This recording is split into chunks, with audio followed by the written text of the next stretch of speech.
વિદ્યાર્થી મિત્રો, આપણે આપણા લાસ્ટ લેક્ચરની અંદર મનોવિજ્ઞાનની વ્યાખ્યા અને મનોવિજ્ઞાનનો અર્થ જોયું હતું અને એનું સ્વરૂપ પણ સમજ્યું હતું. આજે આપણે મનોવિજ્ઞાનની શાખાઓ વિશે થોડુંક અભ્યાસ કરીશું. હવે કેટલી શાખાઓ છે મનોવિજ્ઞાનની? બ્રાન્ચીસ ઓફ સાયકોલોજી અહીંયા નામ લખેલા છે બેટા, તમને ખ્યાલ આવતું જ હશે અને હું તમને એને એક્સપ્લેન કરતો જઈશ. સૌથી પહેલી શાખા છે મનોવિજ્ઞાનની શાખાઓની અંદર એબનોર્મલ સાયકોલોજી. તો હવે એબનોર્મલ સાયકોલોજી એટલે શું? તો એબનોર્મલ સાયકોલોજીને આપણે અસાધારણ મનોવિજ્ઞાન અને અત્યારે હાલમાં DSM-5 જે એડવાન્સ અભ્યાસક્રમ ચાલે છે દુનિયાની અંદર, ત્યાં અસાધારણ મનોવિજ્ઞાન જગ્યાએ સાયકોપેથોલોજી એવું નામનો પણ ઉપયોગ થાય છે. અસાધારણ મનોવિજ્ઞાનમાં શું કરવામાં આવે? તો અસાધારણ મનોવિજ્ઞાન જે છે એ વર્તનની વિકૃતિનો અભ્યાસ કરે છે. આપણા વર્તનની અંદર જે કંઈ સમસ્યાઓ છે, સમસ્યાઓ બે પ્રકારની છે બેટા, એક છે સાયકોન્યુરોસિસ ને એક છે સાયકોસિસ. સાયકોન્યુરોસિસ એટલે સૌમ્ય મનોવિકૃતિ અને સાયકોસિસ એટલે તીવ્ર વિકૃતિ. બરાબર, બે પ્રકારના રોગ, હળવો અને તીવ્ર. હળવો એટલે સાયકોન્યુરોસિસ ને તીવ્ર એટલે સાયકોસિસ. હળવાની અંદર શું આવે? ચિંતા, હતાશા, સંઘર્ષ, દબાણ, મનોભાર, અનિવાર્ય મનોદબાણ, અનિવાર્ય ક્રિયા દબાણ, આઘાતજન્ય વિકૃતિ, આ બધી સૌમ્ય મનોવિકૃતિ છે. હા, અને તીવ્ર વિકૃતિમાં શું આવે? છીન માનસ વિકૃતિ, પછી વિયામો, પેરાનોઇયા, ભાવાત્મક વિકૃતિ, આ બધી તીવ્ર વિકૃતિઓ છે. આ બધી વિકૃતિઓનો અભ્યાસ અસાધારણ મનોવિજ્ઞાન કરે છે. તેના કારણો કયા છે, એના લક્ષણો, આ દર્દીને જે આ બીમારી થશે તેના લક્ષણો કયા છે, એના ઉપરથી સિદ્ધાંતો, નિયમો ઘડે, નિયમો પરથી ધોરણો થાય, ધોરણો પરથી સિદ્ધાંતોની સ્થાપના થાય. આ રીતે અસાધારણ મનોવિજ્ઞાન એ વર્તનની વિકૃતિનો અભ્યાસ કરતું વિજ્ઞાન છે. ટૂંકમાં શું કહેવાય બેટા? અસાધારણ મનોવિજ્ઞાન એ વર્તનની વિકૃતિઓ, એમાં સૌમ્ય મનોવિકૃતિ પણ હોઈ શકે અને તીવ્ર મનોવિકૃતિ પણ હોઈ શકે. એ રીતે બીજી કઈ છે? તો તમારા સિલેબસની અંદર ક્લિનિકલ સાયકોલોજી, ચિકિત્સા મનોવિજ્ઞાન. ચિકિત્સા મનોવિજ્ઞાન શું કરે છે? ચિકિત્સા મનોવિજ્ઞાન જે અસાધારણ મનોવિજ્ઞાનની જે શાખા છે, શું કરે છે બેટા? વર્તન જે છે, વિકૃતિઓ છે વર્તનની, એના અલગ અલગ લક્ષણો હોય રોગના. જે ચિંતાનો લક્ષણ હોય, ડિપ્રેશનનો હોય, અનિવાર્ય મનોદબાણ, ક્રિયા દબાણનો હોય, આવા લક્ષણોને આધારે એનું નિદાન કરવાનું કામ ક્લિનિકલ સાયકોલોજીસ્ટ કરે છે બેટા. જે લક્ષણો અસાધારણ મનોવિજ્ઞાન શોધે છે એ લક્ષણોના આધારે આપણે ટેગ આપીએ છીએ કે ભાઈ કોઈ વ્યક્તિને ઊંઘ નથી આવતી, સતત 28 દિવસ સુધી ઊંઘ નથી આવતી, ખાવામાં મન નથી થતું, સતત કોઈને કોઈ વસ્તુને એને કન્ફ્યુઝ રહે છે, અનકમ્ફર્ટેબલ રહે છે, આ પ્રકારનો મેન્ટલ સ્ટેટ છે, એનું માનસિક સ્વાસ્થ્ય છે, તો એને ચિંતા હોઈ શકે. તો એને એન્ઝાઇટીનું લેબલ લગાવી દે. એક વ્યક્તિ આકાશ ઉપર એમ હાથ અદ્ધર રાખે છે અને કહે છે, કેમ હાથ રાખ્યો? તો કે ભાઈ આકાશ પડી ના જાય. તો આવા પ્રકારના દર્દી છે એ તીવ્ર મનોવિકૃતિના દર્દી, એટલે કે એમાં તીવ્ર મનોવિકૃતિમાં પણ કયો રોગ? છીન માનસ વિકૃતિનો રોગ. એટલે આ બધા રોગોનો અભ્યાસ, ડાયગ્નોસિસ, નિદાન એ ક્લિનિકલ સાયકોલોજીસ્ટ કરે છે અને એની સાથે એનો ઉપચાર પણ કરે છે બેટા. હવે નિદાન કરતો હોય તો એનો ઉપચાર પણ કરવો જરૂરી છે. ઉપચાર કરવા માટે શું કરવું પડે? તો અલગ અલગ મનોપચાર પદ્ધતિઓ છે બેટા. એમાં મનોવિશ્લેષણાત્મક મનોપચાર હોય, પછી કોગ્નિટિવ થેરાપી એટલે કે વર્તનાત્મક મનોપચાર હોય, પછી માનવ કેન્દ્રિત મનોપચાર એટલે કે હ્યુમનિસ્ટિક થેરાપી હોય, પછી ચોથું કયું હોય? કોગ્નિટિવ બિહેવિયર એટલે વર્તનને બોધનાત્મક મનોપચાર હોય. એટલે આવા જુદા જુદા પ્રકારના મનોપચારની પદ્ધતિને આધારે, ઉપચારોના આધારે દર્દીને સારું કરવામાં આવે છે આ બ્રાન્ચની અંદર, આ શાખાની અંદર. Counselling psychology. હવે કાઉન્સેલિંગ સાયકોલોજી એક સલાહ મનોવિજ્ઞાન તરીકે એને ઓળખવામાં આવે છે ગુજરાતીમાં બેટા. તો આ સલાહ મનોવિજ્ઞાનની જે શાખા છે એમાં શું કરવામાં આવે છે કે સલાહ મનોવિજ્ઞાન જે છે એમાં બે વ્યક્તિઓ હોય. એક હોય અસીલ અને બીજો હોય કાઉન્સિલર, સલાહકાર, જેને આપણે ગુજરાતીમાં કહીએ સલાહકાર. અસીલ જે છે એ બીમાર વ્યક્તિ નથી બેટા. દાખલા તરીકે ક્લિનિકલ સાયકોલોજી એટલે ચિકિત્સા મનોવિજ્ઞાનની અંદર જે દર્દી આવે છે આપણી પાસે, એને સાયકોન્યુરોસિસ પેશન્ટ કહેવામાં આવે છે. પણ સલાહ મનોવિજ્ઞાનની અંદર સલાહકાર પાસે જે વ્યક્તિ આવે છે એ બીમાર નથી, એ કન્ફ્યુઝ પર્સન છે. એના માટે યુઝ વર્ડ થાય છે બેટા ક્લાયન્ટ. તો સલાહ મનોવિજ્ઞાની કોને સલાહ આપે છે? ક્લાયન્ટને સલાહ આપે છે. હા, એ કયા પ્રકારની સલાહ હોઈ શકે? એ કેરિયર કાઉન્સેલિંગ એટલે કે આપણા ભવિષ્ય વિશેની સલાહ હોઈ શકે. બીજું શું હોઈ શકે બેટા? જાતીય સલાહ, મનોવૈજ્ઞાનિક સલાહ, સામાજિક સલાહ, અલગ અલગ પ્રકારના સલાહો છે. સલાહના અલગ અલગ પ્રકારના છે. હા મેરિટ આપણે લગ્ન વિષયક સલાહ, હા તો આ કૌટુંબિક સલાહ, આ અલગ અલગ પ્રકારની સલાહો છે. તો એ પ્રકારની સલાહ કોણ આપે છે? તો કે સલાહ મનોવૈજ્ઞાનિક આપે છે.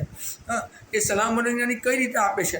દાખલા તરીકે કોઈ વિદ્યાર્થી આવે 10મા ધોરણનો કે મારે વિજ્ઞાન લેવું છે, 11મા ધોરણમાં વિજ્ઞાનની શાખા લેવું છે, કાં તો એવું કે મારે 11મા ધોરણમાં ગણિત લેવું છે.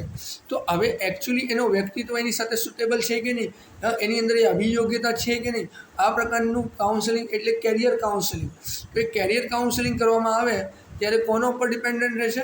સલાહકાર જે છે એને કેરિયરને લગતી બધી વિગતો આપે છે, પણ કોના સંદર્ભમાં આપે છે કે એની અંદર સુસુપ્ત શક્તિઓ કઈ છે, એની અભિયોગ્યતા કઈ છે, એવું અલગ અલગ માપન કરીને પછી એ નિર્ણય લઈ શકે છે કે એકચ્યુઅલી આ બાળક સાયન્સમાં જઈને ચાલી શકે કે કેમ, એનામાં આ પ્રકારની સુસુપ્ત શક્તિઓ, અભિયોગ્યતાઓ, અભિરુચિ, એની ઇન્ટેલિજન્સ આને અનુસરે છે એવું છે ખરું?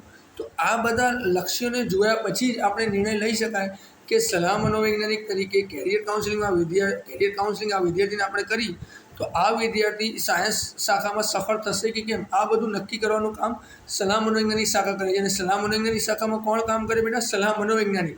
હવે સલાહ મનોવૈજ્ઞાનિકની લાયકાત શું હોય? સલાહ મનોવૈજ્ઞાનિક જે હોય બેટા, બરાબર, એ MA, MPhil, PhD સલાહ મનોવૈજ્ઞાનના ક્ષેત્રમાં હોય. ગુજરાતની અંદર સલાહ મનોવૈજ્ઞાન MS યુનિવર્સિટીમાં ચાલે છે. તમે BA કરી લેશો મારી પાસેથી, એના પછી MA કરવા જશો તો MA ફક્ત આખા ગુજરાતમાં ક્યાં ચાલે છે? વડોદરા MS યુનિવર્સિટીમાં ચાલે છે, મહારાજા શિવાજીરાવ યુનિવર્સિટીમાં બેટા. તો તમે ત્યાંથી એ MA કરો અને એના પછી ત્યાંથી તમે PhD કરો, બરાબર. તો એ PhD કર્યા પછી તમે સલાહકાર તરીકેની કામગીરી કરી શકો છો. લગ્ન વિષયક સલાહ, કેટલીક દીકરીઓ હોય કે મારે તો લગ્ન વિષયક, દીકરીઓ આ ફિલ્ડમાં વધારે જાય છે. તો લગ્ન વિષયક સલાહની અંદર લગ્ન ક્યારે કરવું, લગ્ન કોની જોડે કરવું, લગ્નની અંદર છૂટાછેડા ના થાય અને જે યુગલ છે એ પોતાનું જીવન એકસાથે નીકાળી શકે, બાળકોનો ઉછેર કઈ રીતે કરવો એ માટે પછી બાળ સલાહ, ચાઇલ્ડ કાઉન્સેલિંગ, એટલે અલગ અલગ પ્રકારના સાયબર કાઉન્સેલિંગ, અલગ અલગ પ્રકારની સલાહો આપવામાં આવે છે. અને આ બધી જ શાખાઓનો જે છે જે વિકાસ થઈ રહ્યું છે એના આધારે વ્યક્તિને પોતાની સમસ્યાનો ઉકેલ અલગ અલગ ક્ષેત્રમાં આરામથી લઈ જઈ શકે છે. એજ્યુકેશનલ સાયકોલોજી શૈક્ષણિક મનોવિજ્ઞાનની શાખા છે. પ્રાયોગિક મનોવિજ્ઞાન, તમે જોયું કે પ્રાયોગિક શૈક્ષણિક મનોવિજ્ઞાનમાં શું છે? તો કે ભાઈ શિક્ષણ કઈ રીતે લેવા, impact, factors that impact learning. જ્યારે તમે શિક્ષણ પ્રાપ્ત કરી રહ્યા છો તો એના પર કયા ઘટકો અસર કરે છે, શિક્ષણની પ્રક્રિયાની મેથડ કઈ છે, એની પ્રોસેસ કઈ છે, સ્મૃતિ કઈ રીતે વધી શકે, સંકલ્પના કઈ રીતે વિકસિત થાય. આ વ્યક્તિગત ભિન્નતા છે, દરેક વ્યક્તિ અન્ય વ્યક્તિથી અલગ છે. એક જ દીદી હોય, બે દીદી એકસાથે મનોવિજ્ઞાનમાં ભણવા આવી હોય બેટા, તો બંનેની વ્યક્તિગત ભિન્નતા છે. ભલે બંને દીદી છે, બંને ભાઈ છે, પણ દરેકમાં વ્યક્તિગત ભિન્નતા હોય બેટા. કેટલાકમાં કોઈ સુસુપ્ત શક્તિ હોય, જ્યારે બીજી દીદીમાં બીજી સુસુપ્ત શક્તિ હોય. એટલે આ શૈક્ષણિક મનોવિજ્ઞાનની શાખાની અંદર યાદ કઈ રીતે કરવું, શિક્ષણની પ્રક્રિયા પર કયા પરિબળો અસર કરે છે, એની પદ્ધતિઓ કઈ છે, શિક્ષણની પદ્ધતિઓ કઈ છે, એડવાન્સ પદ્ધતિઓ કઈ છે, આ બધાનો અભ્યાસ કોણ કરે છે? શૈક્ષણિક મનોવિજ્ઞાન કરે છે. દાખલા તરીકે અત્યારે જો કઈ આવી ગઈ બેટા? Blended learning. હવે આ તમારા માટે નવો શબ્દ છે, બ્લેન્ડેડ લર્નિંગ. બ્લેન્ડેડ લર્નિંગ એટલે મિશ્ર શિક્ષણ, કે આપણે શરૂઆતની અંદર શું કરીએ બેટા? બંને મિક્સ કરીએ. એક નોર્મલ લેક્ચર લઈએ, વ્યાખ્યાન આપીએ ક્લાસની અંદર આવીને, અને બીજું બાજુ આપણે ટેકનોલોજીનો યુઝ કરીને, ઇન્ટરનેટનો યુઝ કરીને પાવર પોઈન્ટ પ્રેઝન્ટેશન બનાવીએ, અને બંનેનો ઉપયોગ કરીને તમને શિક્ષણ આપવામાં આવે. તેને આપણે બ્લેન્ડેડ લર્નિંગ કહીએ છીએ. એક નવી પદ્ધતિ અત્યારે અસ્તિત્વમાં આવી બેટા, ફ્લિપ્ડ લર્નિંગ. ફ્લિપ્ડ, FLIIPED, ફ્લિપ્ડ લર્નિંગ જે છે બેટા એ અસ્તિત્વમાં આવી. ફ્લિપ લર્નિંગમાં શું હોય કે વિદ્યાર્થી પોતાની જાતે ઘરે શિક્ષિત થાય, પુસ્તક વાંચે, યુનિટ વાંચે, અને પછી એ જેટલું વાંચ્યું હોય એમાં જે વસ્તુ એને ના સમજાતી એને સમજવાનો પ્રયત્ન કરીને ન સમજાય, એના પછી અધ્યાપક પાસે આવીને એ વસ્તુ શીખે. એનો મતલબ શું થયું? એને ફ્લિપ્ડ લર્નિંગ કહીએ છીએ, કે પોતાની જાતે વિકસિત થવું ધીમે ધીમે. તો અત્યારે દુનિયાના ઘણા દેશોમાં આ પણ થાય છે. એટલે આ બધો અભ્યાસ, આ બધા નિયમો, ધોરણો, આ બધું કોણ તૈયાર કરે છે? આ બધી વસ્તુની શોધખોળ કોણ કરે છે? તો એની અંદર સૌથી મોટો ફાળો શૈક્ષણિક મનોવિજ્ઞાનનો છે. પ્રાયોગિક મનોવિજ્ઞાન, અલગ અલગ પ્રયોગો કરવામાં આવે છે બેટા. તમે TYBની અંદર આવશો એટલે પ્રયોગ આવશે તમારી અંદર. દાખલા તરીકે આપણે વાત કરી હતી પ્રયોગ એટલે શું? પ્રયોગ એટલે નિયંત્રિત પરિસ્થિતિમાં કરવામાં આવેલું નિરીક્ષણ. તો આ પ્રયોગો કોના ઉપર થાય? કે ભાઈ કોઈ વસ્તુ જે છે એ એક વ્યક્તિને આપણે એવું કહીએ કે ભાઈ સારો પુરસ્કાર આપીએ વ્યક્તિને, તો એની અસર વ્યક્તિના માનસિક સ્વાસ્થ્ય પર કેવી પડે? તો આપણે બે ગ્રુપ બનાવી દઈએ. વિદ્યાર્થીઓના 2 ગ્રુપ બનાવી દઈએ, દીકરીઓના 2 ગ્રુપ ને દીકરાઓના 2 ગ્રુપ. એક દીકરીના ગ્રુપને કહીએ કે ભાઈ તમારામાં બુદ્ધિ નથી એવું હું કહી દઉં, અને એક દીકરીને કહું તમારામાં બહુ વધારે બુદ્ધિ છે, તમે બહુ હોશિયાર છો, અને એના પછી હું એક્ઝામ લઉં તો સ્વાભાવિક વસ્તુ તમે પરિણામ જોશો તો જે વ્યક્તિને મેં એવું કીધું કે તમારામાં બહુ બુદ્ધિ છે એ વ્યક્તિઓનું વિદ્યાર્થીઓનું વધારે સારું રિઝલ્ટ આવશે, અને જે વિદ્યાર્થીને આપણે એવું કીધું કે તમારામાં બુદ્ધિ નથી એ વિદ્યાર્થીનું પરફોર્મન્સ સારું નહીં થાય. એનો મતલબ એ થયું બેટા કે આપણે જે બોલીએ છીએ, જે સૂચન કરીએ છીએ એની નિષેધક કાં તો વિધાયક અસર કોના ઉપર થાય છે? વિદ્યાર્થીઓના માનસિક સ્વાસ્થ્ય ઉપર થાય છે બેટા.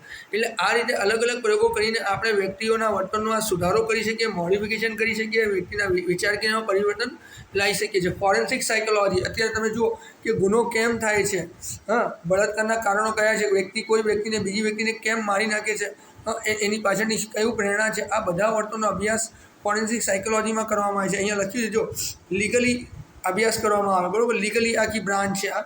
એની અંદર શું જોવામાં આવે કે વ્યક્તિના લક્ષણો કયા પ્રકાર છે, વ્યક્તિની પર્સનાલિટી કયા પ્રકારની છે કે જેના કારણે આવી વ્યક્તિ આવું વર્તન કરી શકે છે. તો આ બધું જ ગુના શોધક મનોવિજ્ઞાન એક આગવી મનોવિજ્ઞાનની શાખા અસ્તિત્વમાં આવી છે. હેલ્થ સાયકોલોજી, સ્વાસ્થ્ય મનોવિજ્ઞાન. એટલે સ્વાસ્થ્ય કોને કહીએ? સ્વાસ્થ્યનો કોન્સેપ્ટ એટલે શું? હું 75 કિલોનો છું તો હું સ્વસ્થ છું, હું 55 કિલોનો છું સ્વસ્થ છું, હું 40 કિલોનો છું તો સ્વસ્થ નથી ના. સ્વાસ્થ્ય મનોવિજ્ઞાન એ શારીરિક અને માનસિક બંને પ્રકારનું સ્વાસ્થ્ય હોય તો એને આપણે સ્વસ્થ વ્યક્તિત્વ કહેવાય બેટા. અને સ્વસ્થતાની અંદર શું અસર થાય તો એના જુદા જુદા એમાં શું શું આવે તો બેલેન્સ ડાયટ આવે, ખુશ રહેવું, વેલબિંગ એટલે ખુશ રહેવું, આવનાર પરિસ્થિતિનો સામનો કઈ રીતે કરવું, કુટુંબની અંદર ડૉક્ટર જે છે, કુટુંબમાં કોઈ વ્યક્તિ બીમાર થાય તો એમાં ડૉક્ટરની ભૂમિકા શું છે, ઘરવાળાની ભૂમિકા શું છે, નર્સની ભૂમિકા શું છે, આ બધું વસ્તુઓનો અભ્યાસ ક્યાં થઈ રહ્યું છે? હેલ્થ સાયકોલોજીમાં થઈ રહ્યું છે. પહેલાં જે અભ્યાસો થતા હતા કે કેન્સરનો દર્દી હોય તો એ કેન્સરના દર્દી લગ્ન કરે તો એના બાળકમાં એ કેન્સર આવવાની કેટલી શક્યતા હોઈ શકે? કોઈ દીકરી કે કોઈ આંટીને કે કોઈ બહેનને એડ્સ થઈ ગયું છે, અને એડ્સ થવાના કારણો જુદા જુદા હોઈ શકે બેટા. કોઈનું ઇન્જેક્શન સિરીઝથી પણ થઈ જાય, એવું જરૂરી નહીં કે આપણે અપૂર્તિય કરી હોય તો જ એડ્સ થાય બેટા. ઇન્જેક્શનની સોય બીજી વાર વાપરી જાય ને એ વ્યક્તિને એડ્સ હોય તો એ દીકરીને કે દીકરાને કે આંટીને ગમે તેને થઈ શકે છે બેટા. તો આ જે એડ્સના વ્યક્તિ છે, એડ્સના દર્દી છે, એ જો લગ્ન કરી લે તો એ લગ્ન કર્યા પછી એ બાળક પેદા કરશે તો એ કેટલી સંભાવના છે એમના બાળકમાં આ રોગ પેદા થવાની. તો આ બધા અભ્યાસો જે છે બેટા અલગ અલગ પ્રકારના હેલ્થ સાયકોલોજીમાં કરવામાં આવે છે. પર્સનાલિટી સાયકોલોજી, ફ્રોઇડનું નામ તમે બધાએ સાંભળ્યું છે બેટા કે મનોવિશ્લેષણાત્મક સિદ્ધાંત એણે આપ્યું તો એ શું કહે છે? ઈડ, ઈગો ને સુપર ઈગો, અહમ, ઉપરી અહમ અને ઈડ, આ ત્રણેયના આધારે વ્યક્તિત્વનું બંધારણ સ્થાપિત થયેલું છે. ઈડ કોની પાસે? એ નાના બાળકોમાં જ હોય બેટા. હવે તમે જુઓ કે આ ત્રણ બેલેન્સ હોવું જોઈએ. હું અત્યારે તમને ભણાવી રહ્યો છું ને એવામાં કોઈ નાનું બાળક રડતું હોય 3-4 મહિનાનું, તો હું તરત એને ગોદમાં લઈને એને એમ કરું તો એ ખુશ થઈ જશે, ચૂપ થઈ જશે, અને એની મમ્મી જે ફોર્મ ભરવાય છે તો એ ફોર્મ ભરી જશે. તો આ શું થઈ ગયું? મારી અંદરથી ઈડ આવી ગયું, નાનું બચ્ચું બહાર આવી ગયું. અને જે ઈગો જેમ જેમ અનુભવ થતા હતા, જે સામાજિક પ્રક્રિયામાંથી તમે પસાર થશો, સામાજિકની પ્રક્રિયામાંથી પસાર તેમ તેમ તમારો ઈગો અને સુપર ઈગો ડેવલપ થતો જશે. મનના પ્રકારો, conscious mind, pre conscious mind, unconscious mind, આ બધા પ્રકાર ફ્રોઇડ આપ્યા. એટલે અલગ અલગ પ્રકારના વ્યક્તિત્વની વાત, વ્યક્તિત્વ કેવું છે, વ્યક્તિત્વના લક્ષણોના આધારે આપણે વ્યક્તિને ઓળખી શકીએ. દાખલા તરીકે એસ્મન ને સેલ્ડનનો વ્યક્તિત્વ સિદ્ધાંત, તો એની અંદર વ્યક્તિની બોડીનો સાઇઝ કેવી છે એના આધારે એનું વ્યક્તિત્વ કેવું હશે એનું અર્થઘટન કરવામાં આવ્યું છે. એટલે આની અંદર વ્યક્તિત્વ મનોવિજ્ઞાનમાં આ થાય છે. શાળા મનોવિજ્ઞાન, શાળાઓની અંદર પર્યાવરણ કેવું હોવું જોઈએ, એને કઈ રીતે શિક્ષણ આપવું જેથી બાળકનું અભિરુચિ જળવાઈ રહે, પ્રેરણા જળવાઈ રહે, એને રસપ્રદ લાગે અને એને યાદ પણ રહી જાય. એના ઇમોશન્સ કંટ્રોલ કઈ રીતે કરવા, નેગેટિવ ઇમોશન્સ, એના આવેગો અભિવ્યક્ત ન થઈ જાય એને ટ્રેન કઈ રીતે કરવું, આ બધું શાળા મનોવિજ્ઞાનની અંદર કરવામાં આવે. સોશિયલ સાયકોલોજી, સમાજલક્ષી મનોવિજ્ઞાનની અંદર બેટા તમે જુઓ કે કોઈપણ વર્તનનો અભ્યાસ કરવામાં આવે છે એ સમાજના સંદર્ભમાં કરવામાં આવે છે. સમાજના નીતિ નિયમો, મૂલ્યો, ધોરણો, રિવાજો, પૂર્વગ્રહો, મનોવલણો આના સંદર્ભમાં અભ્યાસ કરવામાં આવે છે, બરાબર, સમાજલક્ષી મનોવિજ્ઞાનની અંદર. તો આ પણ એક બ્રાન્ચ છે. દાખલા તરીકે કોઈ દીકરી કે કોઈ દીકરો ગામમાંથી કે આપણા શહેરમાંથી કોઈ પોતાના છોકરા કે છોકરી જોડે ભાગી ગયા તો આખું સમાજ એને ગાળો આપે છે કે આ ગંદુ કામ કર્યું, એની મમ્મી પપ્પાની ઇજ્જત બગાડી. પણ આપણે એ દીકરા કે દીકરીનો વર્તનનો અભ્યાસ કરવો હોય તો આપણે એવું સમજીએ છીએ કે ભાઈ વર્તનનો અભ્યાસ કરવો છે તો વાતાવરણના સંદર્ભમાં કરવું પડશે, એના ઘરના વાતાવરણના, ગામના વાતાવરણના, પરિસ્થિતિના સંદર્ભમાં અભ્યાસ કરવો પડશે. કદાચ એવું હોય કે એના પપ્પા અને મમ્મી બહુ ચુસ્ત હોય, બહુ કંટ્રોલ લાગતો હોય બાળકને, એટલે બાળક મમ્મી પપ્પાને કોઈ વાત કહી જ ના શકે. પણ જ્યારે મમ્મી પપ્પાએ બાળકને દોસ્તની જેમ રાખ્યું હોય તો બાળકના મનમાં કોઈ વિચાર આવે તો મમ્મી કે પપ્પાને શેર કરે અને મમ્મી પપ્પા એના વિચાર ક્રિયાને મોડિફાઈ કરી શકે, સુધારણા કરી શકે. પણ મમ્મી પપ્પા બહુ ચુસ્ત રીતે વર્તન કરતા હોય તો એ મમ્મી પપ્પાને કહેવાનું યોગ્ય નથી સમજતા ને જતા રહે છે. એ તો કંઈક અંશે કોણ જવાબદાર છે, રિસ્પોન્સિબલ છે, પેરેન્ટ્સ પણ આના માટે રિસ્પોન્સિબલ હોઈ શકે છે. એટલે આ બધો અભ્યાસ જે છે એ સમાજના સંદર્ભમાં કરવામાં આવે છે. અત્યારે તમે જો પૂર્વગ્રહનો અભ્યાસ કોણ કરે, સમાજલક્ષી મનોવિજ્ઞાન કરે. આક્રમકતાનો અભ્યાસ કોણ કરે, સમાજલક્ષી મનોવિજ્ઞાન કરે. આતંકવાદનો અભ્યાસ કોણ કરે, સમાજલક્ષી મનોવિજ્ઞાન.